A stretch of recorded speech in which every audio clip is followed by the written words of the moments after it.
4월 22일 수요 영상 예배에 오신 여러분들을 주님의 이름으로 환영합니다. 사도신경으로 신앙 고백하시겠습니다. 전능하사 천지를 만드신 하나님 아버지를 내가 믿사오며 그 외아들 우리 주 예수 그리스도를 믿사오니 이는 성령으로 잉태하사 동정녀 마리아에게 나시고 본디오 빌라도에게 고난을 받으사 십자가에 못 박혀 죽으시고 장사한 지 사흘 만에 죽은 자 가운데서 다시 살아나시며 하늘에 오르사 전능하신 하나님 우편에 앉아 계시다가 저리로서 산 자와 죽은 자를 심판하러 오시리라. 성령을 믿사오며 거룩한 공예와 성도가 서로 교통하는 것과 죄를 사하여 주시는 것과 몸이 다시 사는 것과 영원히 사는 것을 믿사옵나이다. 아멘. 찬송가 197장 은혜가 풍성한 하나님은 찬양하겠습니다.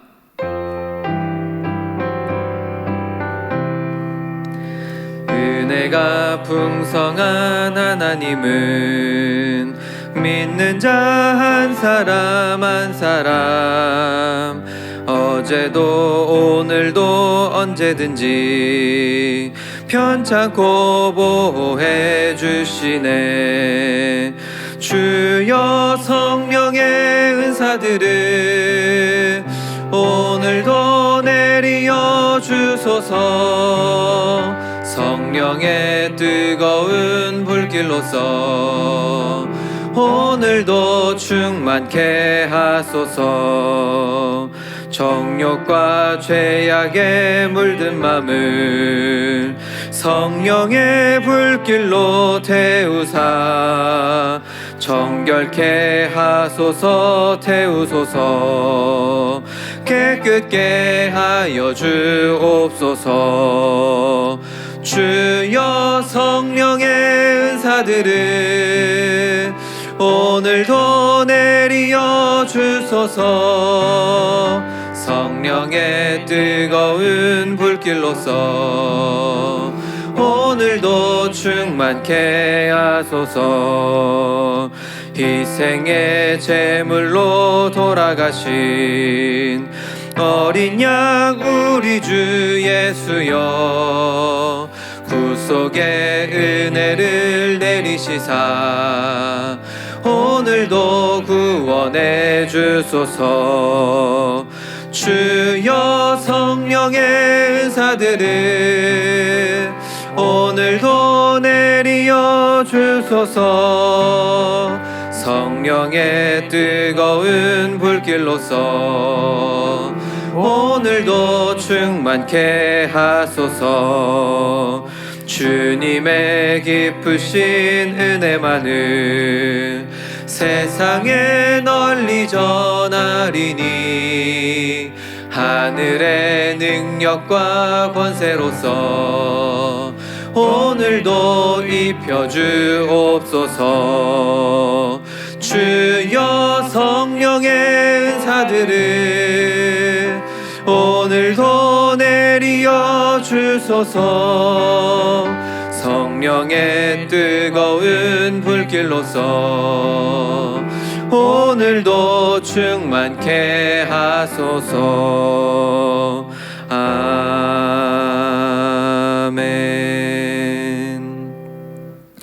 아멘. 찬송가 210장 시온 성과 같은 교회 찬양하시겠습니다.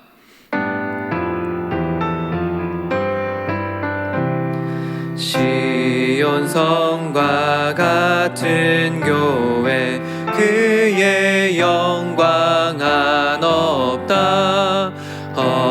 허락하신 말씀대로 주가 친히 세웠다. 반석 위에 세운 교회 흔들 자가 누구랴. 모든 원수 애워싸도 아무 근심 없도다. 생명샘이 솟아나와 모든 성도 마시니 언제든지 얼마든지 흘러 넘쳐 부족함이 없도다. 이런 물이 흘러가니 목마를 자 누구랴. 주의 은혜 풍족하여 넘치고도 넘친다. 주의 은혜 내가 받아 시온 백성 되는 때 세상 사람 비방해도 주를 찬송하리라.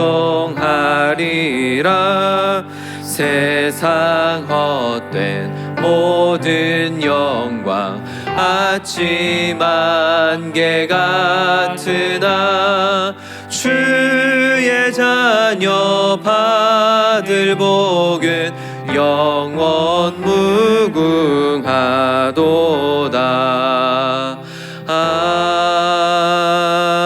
아멘.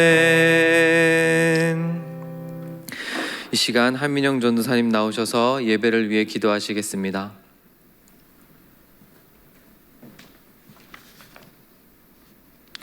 할렐루야. 사랑의 주님, 날마다 우리와 함께하여 주셔서 주의 길로 인도하여 주시는 아버지 하나님 참으로 감사를 드립니다. 이 시간 저희 예배를 받아 주옵소서. 저희의 모든 허물을 주의 보혈로 덮어 주옵소서. 저희 욕심과 생각들로 지은 죄들을 이 시간 주님 정결케 하여 주시고 새롭게 함으로 주님 앞에 서는 빛된 자녀를 되게 하여 주옵소서.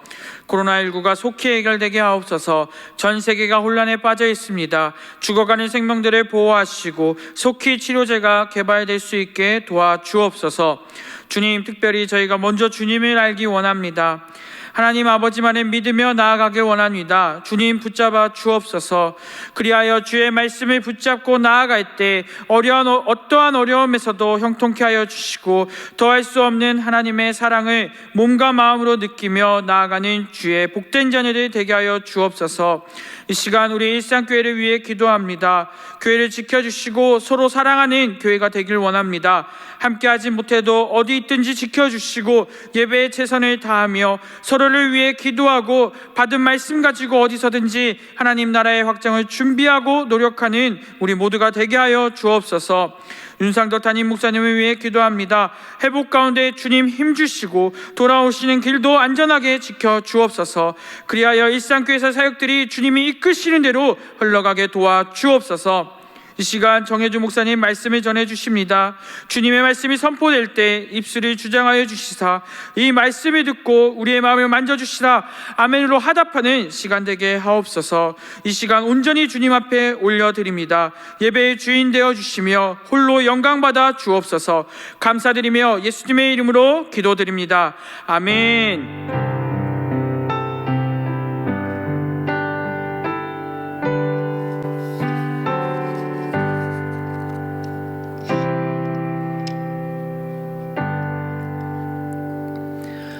하나님 말씀 받겠습니다. 이 복된 시간 우리에게 주시는 하나님 말씀은 이사야 1장 13절에서 20절까지 말씀입니다. 이사야 1장 13절에서 20절까지의 말씀의 제목은 미슈파트입니다. 이사야 1장 13절에서 20절까지 말씀 제가 봉독하겠습니다. 헛된 재물을 다시 가져오지 말라. 분향은 내가 가증히 여기는 바요. 월삭과 안식일과 대회로 모이는 것도 그러하니 성회와 아울러 악을 행하는 것을 내가 견디지 못하겠노라. 내 마음이 너희의 월삭과 정한 절기를 싫어하나니 그것이 내게 무거운 짐이라. 내가 지기에 곤비하였느니라. 너희가 손을 펼 때에 내가 내 눈을 너희에게서 가리고 너희가 많이 기도할지라도 내가 듣지 아니하리니 이는 너희의 손에 피가 가득함이라.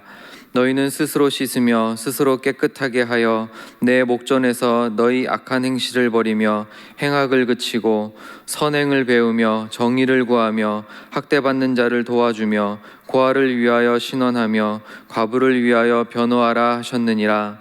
여호와께서 말씀하시되 오라 우리가 서로 변론하자. 너희의 죄가 주홍 같을지라도 눈과 같이 희어질 것이요 진홍같이 붉을지라도 양털같이 희게 되리라. 너희가 즐겨 순종하면 땅의 아름다운 소산을 먹을 것이요 너희가 거절하여 배반하면 칼에 삼켜지리라.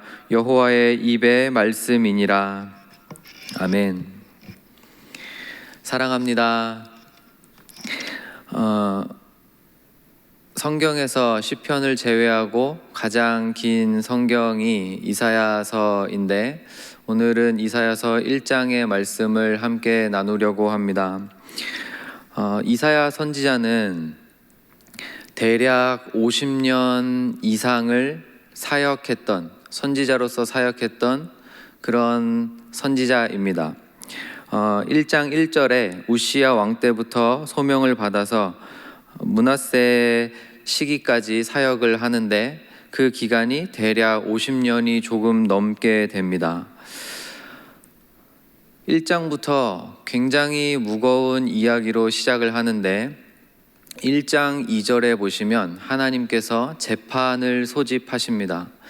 이스라엘의 법에 따라서 재판이 열리려면 그 증인이 2명 이상 등장을 해야 하는데 하나님께서 증인으로 누구를 내세우시냐면 하늘과 땅을 증인으로 내세우십니다. 그러시면서 하늘과 땅을 세워놓고 내 백성 이스라엘이 나를 버렸다라고 그 재판, 심판을 시작하십니다.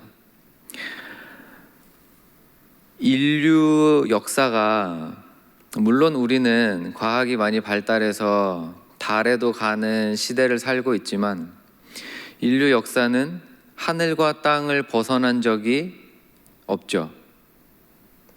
하늘과 땅에게 감추어질 수 있는 인류의 행동이라는 것은 사실상 없습니다. 그렇죠? 하나님께서 가장 완벽한 증인을 지금 천상회의에 세워두시는 겁니다.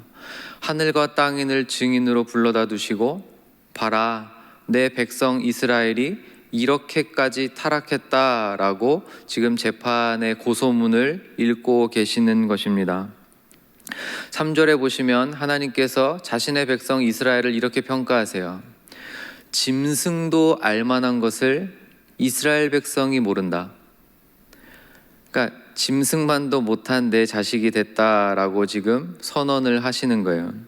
4절에 보시면 하나님께서 직접 자신의 감정을 이야기를 하시는데 뭐라고 하시냐면 내가 슬프다라고 이야기를 하십니다. 슬프다. 내 백성 이스라엘이 아버지인 나를 버리고 그 삶이 그 행위들이 악에 물들었다라고 고소를 하고 계시는 것입니다. 아버지를 버린 자식을 벌하실 수밖에 없는 하나님의 입장이 이사야서 1장에 나오는 하나님의 상황이에요. 하나님이 왜 이스라엘을 고치려고 노력하시지 않았겠습니까? 5절, 6절 계속해서 보시면 너희가 어찌하여 매를 계속 맞으려고 그러니? 라는 표현이 나와요. 그러니까 이 못난 자식을 바른 길로 이끄시려고 말로 하고 해도 안 들으니까 결국은 매를 드셔서 때리셨는데 계속 매를 더 맞으려고 한다는 거예요. 그래서 머리끝부터 발끝까지 성한 곳이 없을 정도로 다 한 대씩 때리셨는데도 이스라엘이 깨닫지를 못합니다. 자녀를 때리는 부모의 심정이 통쾌하거나 즐거울 리는 없지 않습니까? 하물며 하나님께서 그 애굽을 거의 멸망시키다시피 하시면서까지 끄집어내셔서 광야에서 직접 인도하시고 그 옷깃과 신발 하나 해지지 않게 직접 돌보시면서 그 어린아이 끌어다가 잘 양육시키시고 순결하게 하셔서 시내산에서 직접 혼인서약을 맺을 정도의 직접 돌판에 쓰셔서 주시는 언약을 맺을 정도로 관계를 깊이 가지신 깊이 가지신 그 이스라엘 백성을 혼내시는데 하나님의 마음이 어떻게 편하겠습니까? 성경에 많이 안 나와요. 하나님이 직접 이렇게 표현하시는 부분이 내가 슬프다라고 이야기를 하십니다. 그래서 8절 9절에 보시면 하나님의 은혜가 없었으면 우리는 소돔과 고모라처럼 완전히 진멸당했을 거다라고 이사야 선지자가 말해요.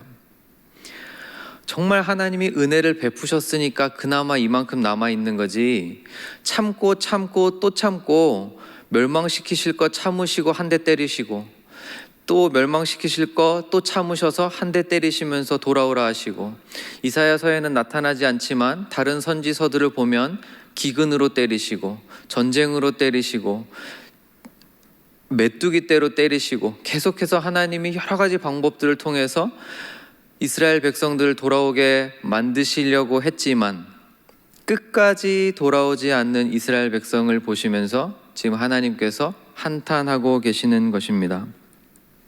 그러면 이스라엘이 뭘 그렇게 잘못한 겁니까? 이 표현이 진짜 기가 막힌 표현인데 11절 12절에 보시면, 우리가 읽은 본문 바로 앞절인데 11절 12절에 보시면 너희의 무수한 재물이 내게는 곤욕스럽다라고 말씀하세요. 이스라엘 시대, 구약 시대의 재물은 자신이 지은 죄가 있을 때 하나님 앞에 나아갈 수 없기 때문에 나의 죄를 대신 질 그 짐승을 가지고 소나 양이나 염소나 하다못해 비둘기라도 들고 가서 자신의 손으로 직접 그 재물의 생명을 끊고 이 손에 피를 묻혀서, 원래는 내가 이렇게 나의 죄값 때문에 피 흘려야 하지만 이 짐승이 대신 흘립니다. 이 재물 하나님 받아주시고 나를 주님 곁으로 나아갈 수 있도록 은혜를 주십시오. 이게 제사잖아요. 이게 재물이거든요. 근데 하나님이 지금 재물이 싫다 하시는 거예요. 예배의 가장 중요한 요소 중에 하나인 재물을 하나님께서 싫다고 말씀하시는 것입니다.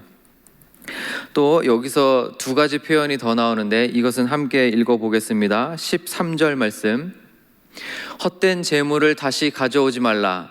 분향은 내가 가증히 여기는 바요. 월삭과 안식일과 대회로 모이는 것도 그러하니 성회와, 이 예배거든요, 성회와 아울러 악을 행하는 것을 내가 견디지 못하겠다. 지금 앞에서 재물 가져오지 말아라, 내가 못 받겠다. 그 다음에 두 번째 뭐라고 하시냐면 성회, 예배 그만 드려라. 어마어마한 표현이지 않습니까? 예배 그만 드려라. 내가 성회를 견디지 못하겠다.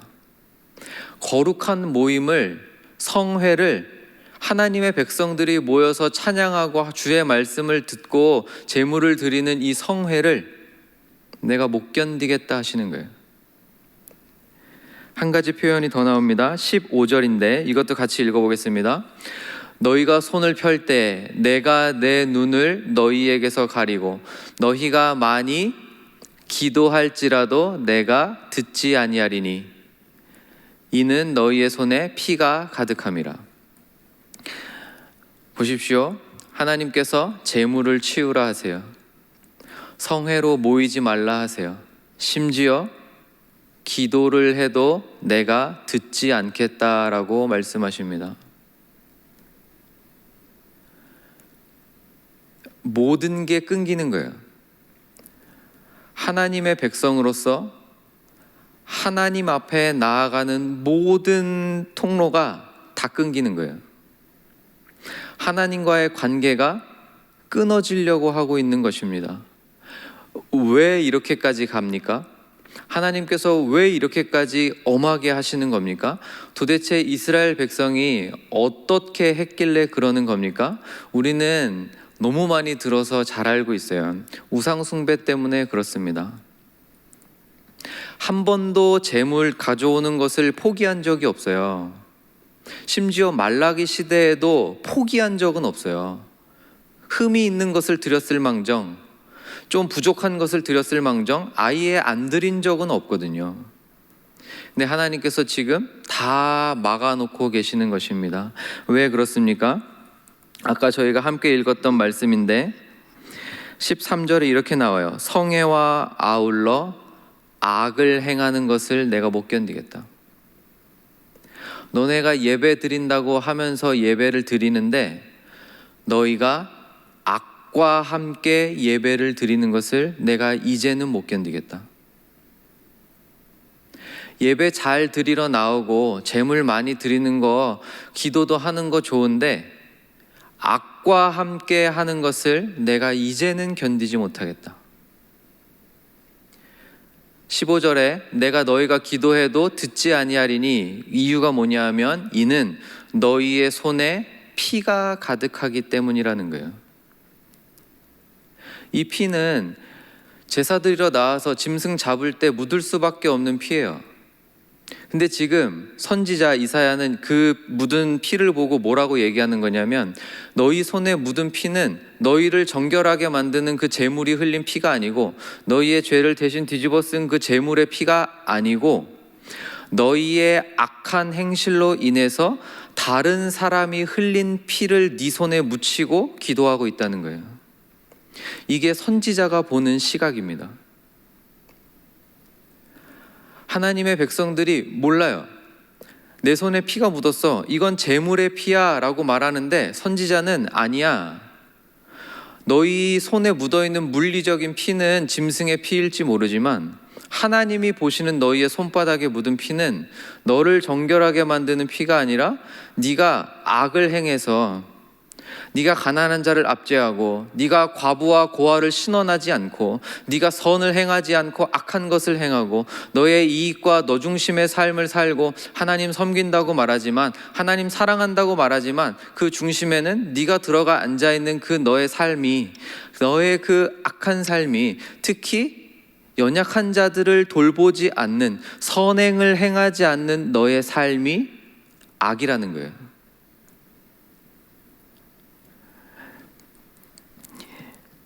이것이 이사야 선지자와 하나님의 판단입니다. 이게 외식이에요. 이게 정확하게 외식이에요. 외식은 겉으로는 그럴싸하게 하고 속마음은 아닌 것, 물론 이것도 외식이라고 할 수 있지만 선을 행하는 척하면서 악을 행하는 것이 외식의 속이에요. 외식의 근원이에요. 하나님이 없는데 하나님이 있는 척하는 것, 선이 없는데 선이 있는 척하는 것, 이것이 외식이에요. 그래서 예수님께서 바리새인들을 보고 이 독사의 자식들아 라고 욕을 하시는 겁니다. 똑같은 그 심정으로 하나님께서 지금 이스라엘 백성들에게 슬프다, 재물을 멈춰라, 성애를 멈춰라, 기도를 그만해라 라고 이야기를 하고 계시는 것입니다. 그럼 어떻게 해야 됩니까? 하나님께서 결론부터 말씀드리면 심판을 피할 수가 없어요. 왜냐하면 심판을 통해서 정결하게 만들어내실 것이기 때문에 그렇습니다. 하나님의 심판은 망하게 하는 것이 아니고 다시 살려내시는 것이 목적이시기 때문에 이스라엘 백성은 심판을 면하지 못해요. 그래서 슬프신 거예요. 그래서 더 슬프신 거예요. 결국은 한번 치셔야 하기 때문에, 결국은 한번 멸망당하게 하셔야 하기 때문에, 그래서 내 백성이 흘려야 할 피눈물을 보시고 가슴 아파하시는 것이지만 그럼에도 불구하고 하나님은 심판을 행하십니다. 이것이 정의를 세우고 공의를 세우는 길이기 때문에 그렇습니다. 하나님께서 이렇게 권면하세요. 16절 17절인데 16절 말씀, 너희는 스스로 씻으며 스스로 깨끗하게 하며 내 목전에서 너희의 악한 행실을 버리며 행악을 그치고 선행을 배우며 정의를 구하며 학대받는 자를 도와주며 고아를 위하여 신원하며 과부를 위하여 변호하라 하셨느니라. 아멘. 여기서 16절 17절에 9개의 명령이 나와요. 16절은 그쳐야 하는 것들입니다. 과거를 되돌아보면서 멈춰야 하는 것들이고 17절은 이제부터라도 정신 차리고 행해야 하는 거예요. 16절에 너희는 스스로 씻으며 스스로 깨끗하게 하여 내 목전에서 너희의 악한 행실을 버리는 거예요.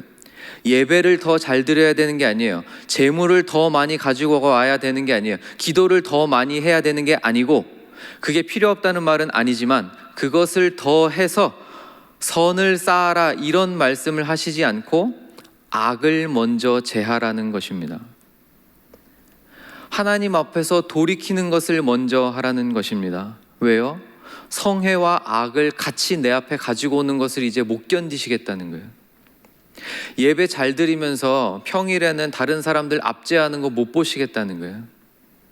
평일에, 주일에는 예배 잘 드리고 평일에 사람들 속이고 나보다 연약한 자들 누르고 그 사람들 가슴 아프게 하고 멍들게 해서 내 이익을 취하는 삶을 못 보시겠다는 거예요. 그래서 17절에는 해야 할 것들 명령이 나옵니다. 선행을 배워야 돼요. 선행을 배우며 정의를 구하며, 여기서 나오는 정의라는 단어가 미슈파트라는 단어입니다. 하나님 나라의 첫 번째 기둥이 정의예요. 하나님의 나라는 정의와 공의와 사랑이 함께 흘러가는 나라인데 첫 번째 기둥이 이 미슈파트예요. 너희는 선행할 줄을 배워야 해. 배워서 정의를 세워야 돼 라고 말씀하시는 것입니다. 학대받는 자를 도와주고 고아를 위하여 신원하며 과부를 위하여 변호하는 것, 선택의 여지가 아니라 명령이에요. 반드시 하나님의 백성은 이렇게 살아야 한다는 것입니다.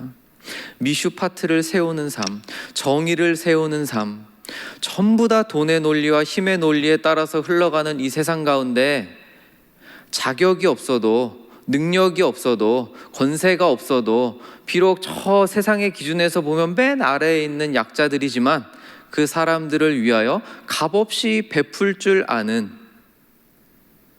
이것을 저희는 은혜라고 부릅니다. 선행을 베풀라, 선한 삶을 살아라 라는 말은 은혜를 베풀면서 살으라는 말이에요. 정리하면 이렇게 되는 겁니다. 재물 그만 가져와라, 성회 좀 멈춰라, 기도도 좀 그만해라. 왜요? 악과 함께 이런 것들을 가져오는 걸 이제는 내가 못 견디겠다. 그럼 어떻게 해야 합니까? 악을 멈추고 스스로를 깨끗하게 하고, 이게 회개잖아요.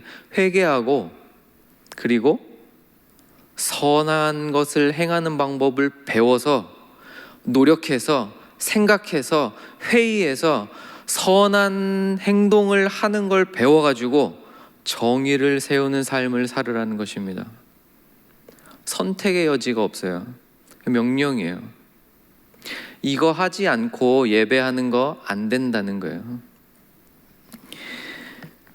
이것이 미슈파트를 세우는 삶입니다.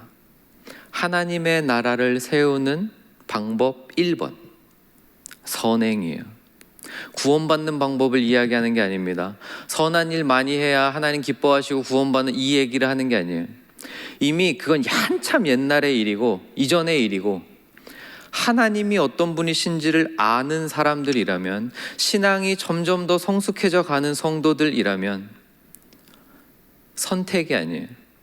미슈파트를 세우는 삶을 살라 하시는 것입니다. 근데 못해요. 이스라엘 백성 결국 못합니다. 저희는 할 수 있을까요? 저와 여러분은 할 수 있을까요? 저희도 못할 겁니다. 저희라고 이스라엘 백성보다 그렇게 뛰어나지는 않거든요. 이게 이사야 선지자의 마음이에요. 안 되는 거예요. 가르쳐도 안 되고, 혼내도 안 되고, 때려도 안 되고. 그래서 심판을 피할 수 없는 내 백성, 그들을 앞에 두고 눈물을 흘리며 외치는 것입니다. 그러나 하나님께서 길을 열어두세요. 그게 18, 19, 20절인데 오라, 와라, 나에게 와라. 이거 초청이에요. 혼내시려고 이놈의 자식 뭐 이렇게 와라 혼내시는 게 아니고 내게로 와라, 나랑 변론하자. 이거는 꼼꼼하게 따져보자 이런 의미도 있지만 내가 가르쳐 주겠다는 거예요. 오라, 변론하자. 우리가 서로 변론하자. 네가 왜 깨닫지 못하는지 내가 알려줄게. 네가 지금 왜 네 손에 피가 흐르고 있는지를 너는 모르고 있잖아. 내가 이거 알려줄게. 변론하자. 그래서 주홍 같은 죄라도 희게 씻겠다. 내게 돌아오기만 하면 너희는 스스로 행실을 깨끗하게 하고 선행을 배워서 이 정의를 세우는 삶을 살면, 과부와 고아를 신원하고 그들을 위하여 변론하는 그 삶을 살면 내가 도와주겠다는 것이에요. 그래서 이렇게 나와요. 그 이사야서 40장에 하나님께서 말씀을 주세요. 그러니까 하나님께서 이 땅 가운데 하나님의 나라를 세워가시는 방법이 두 가지인데, 첫 번째가 말씀을 주시는 것입니다. 그래서 이 구절이 나오는 거예요. 40장 8절인데 푸른 마르고 꽃은 시드나 주의 말씀은 영영이 서리라. 영원한 나라는 하나님 나라밖에 없어요. 근데 그 나라, 영영이 서는 그 나라의 기둥이 주의 말씀이에요. 그래서 말씀으로 백성들을 새롭게 하시고, 그 다음에 또 하나, 내 영을 부어주리니. 그래서 이사야 61장에 이렇게 나와요. 주의 영이 내게 내리셨으니 이는 여호와께서 내게 기름을 부르사 주 여호와의 영이 내게 임하였으니 가난한 자들에게 기쁜 소식을 전하게 하려 하심이라. 하나님께서 성령을 부으시는 이유가 무엇입니까? 가난한 자들, 약자들, 과부와 고아들, 이 연약한 자들을 세우는, 정의와 공의와 사랑을 세우는, 이 미슈파트를 세우는 삶을 살게 하시려고 말씀과 성령을 부으시는 거예요. 그래서 이 말씀의 종이 세워지고 성령의 임재를 강력하게 받은, 기름 부음 받은 종이 이사야서 40장에 등장하는 겁니다. 여호와의 종 42장 1절에 나의 종 내 마음에 기뻐하는 자 곧 내가 택한 사람을 보라. 내가 나의 영을 그에게 주었은즉 그가 이방에 정의를 세우리라. 미슈파트를 세우리라 해요. 사랑하는 성도 여러분, 하나님의 백성이 사는 방법은 이런 겁니다. 당연히 예배 소중하죠. 생명과도 바꿀 수 없는 것이라고도 말할 수 있을 정도. 하나님 앞에 예물을 드릴 줄 아는 것, 내게 주신 모든 것이 주께서 주신 것입니다, 신앙의 고백할 줄 아는 것, 너무너무 중요하죠. 기도의 중요성은 더 말해야 무엇하겠습니까? 그러나 그것조차도 우리의 손이 깨끗하지 않다면, 우리의 삶이 선하지 않다면, 우리의 삶이 정의로울 미슈파트를 세우지 못한다면 하나님 멈추라 하실 거예요. 하나님 여전히 변치 않으셔서 과거 이스라엘에게 말씀과 주의 영, 성령을 부으셔서 회복시키시는 것처럼 저희에게도 동일한 방법으로 변치 않으시는 하나님께서 우리에게도 주의 말씀과 성령을 통해 선을 행하는 삶을 가르치실 것입니다.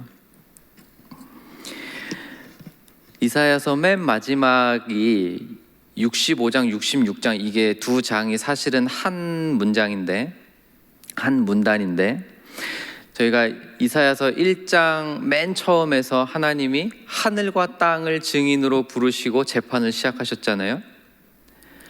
이사야서의 맨 마지막에 하늘과 땅을 다시 한번 부르시는데 조금 바뀌어요. 이것 같이 읽어보겠습니다. 65장 1절 말씀인데 제가 읽겠습니다. 보라, 내가 새 하늘과 새 땅을 창조하나니 이전 것은 기억되거나 마음에 생각나지 아니할 것이라. 보라, 내가 새 하늘과 새 땅을 창조한다. 이전에는 하늘과 땅을 불러다 두시고 백성들을 심판하시는 증인으로밖에 세우실 수 없었지만, 이제는 주의 말씀과 주의 영을 통해서 주의 종으로 세우시는 그 하나님의 나라가 세워질 때 주의 백성들도 완전히 새롭게 하셔서, 하늘과 땅도 완전히 새롭게 하셔서 정의와 공의와 사랑이 하수같이 흐르는 그 나라를 세우고야 마시겠다는 거예요. 고린도후서 5장에 이렇게 나옵니다. 바울이 이렇게 고백해요. 그런즉 누구든지 그리스도 안에 있으면 새로운 피조물이라. 보라, 이전 것은 지나갔으니 새 것이 되었도다. 하나님은 태초부터 지금까지, 그리고 우리 주께서 다시 오시는 그날까지 원하시는 것은 하나예요. 이 땅에, 죄와 악이 관영하는 이 땅에 정의와 공의와 사랑을 행하는 사람들을 많이 만드시는 것, 이것이 하나님의 나라입니다. 이것이 이사야 선지자가 꿈꿨던 이스라엘 백성들의 모습입니다. 말씀을 정리합니다. 2020년에 코로나가 왜 왔을까요? 제가 이것을 처음 생각하게 된 계기는 신천지 때문이었습니다. 아, 하나님이 일하시는구나. 이 말도 안 되는 질병을 통해서 진짜 악한 집단인 신천지를 하나님께서 벌하시는구나. 맞죠? 근데 시간이 점점 지나면서 세상 사람들의 시선은 결국 교회를 향하더라고요. 결국은 우리를 향해요.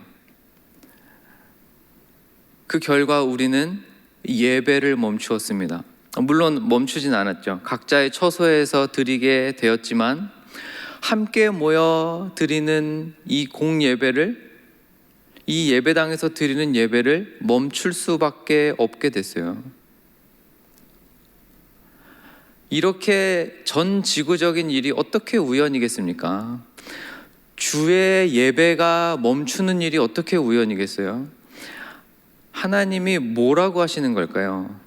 저는 그 답을 알지 못하지만 적어도 제 자신에게 하나님께서 하시는 말씀이 있다면 잠깐 이 함께 드리는 예배를 멈추고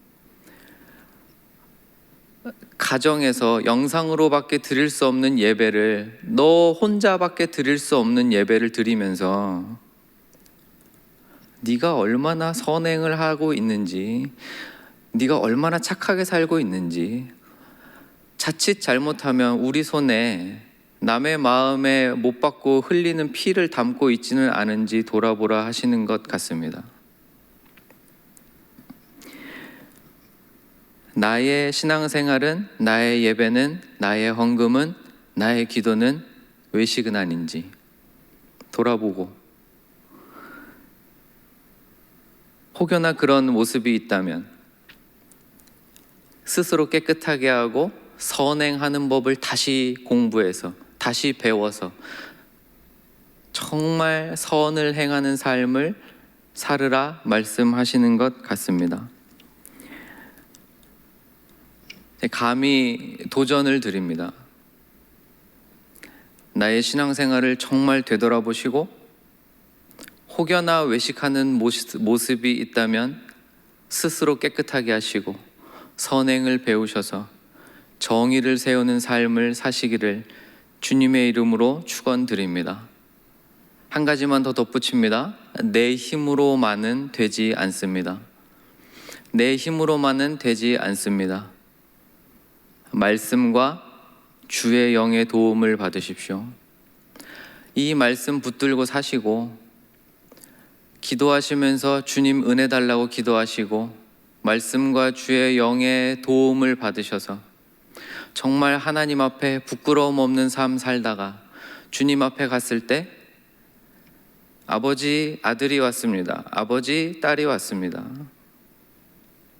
하나님이 처음에 이스라엘을 내 딸 시오나라고 부르시다가 나중엔 창녀가 됐다라고 부르세요.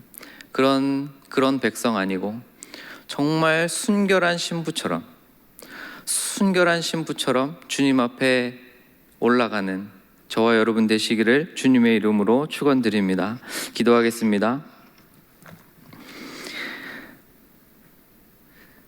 사랑하는 하나님 아버지, 정말 하나님께서 우리에게 원하시는 것이 무엇인지를 다시 한번 돌아봅니다. 저희의 삶이 하나님 앞에 부끄럽지 않게 하여 주시옵소서. 알면서도 행하지 못하고, 알면서도 늘 제자리에 머물러 있는, 알면서도 악한 습관들을 끊어내지 못하는 저희들을 불쌍히 여겨주시고, 무엇보다 우리의 마음을 지키게 하셔서 정말 말씀과 성령으로 이 마음 가득 채우게 하셔서 주께서 원하시는 삶을 살아갈 수 있도록 은혜를 베풀어 주시옵소서. 예수님의 이름으로 기도합니다. 아멘. 이제는 우리 주 예수 그리스도의 은혜와 하나님의 사랑과 성령의 교통하심이 이 말씀 붙들고 이 말씀대로 살려고 다시 한번 결단하는 주의 백성들 머리 위에 이제로부터 영원토록 함께 있을지어다. 아멘.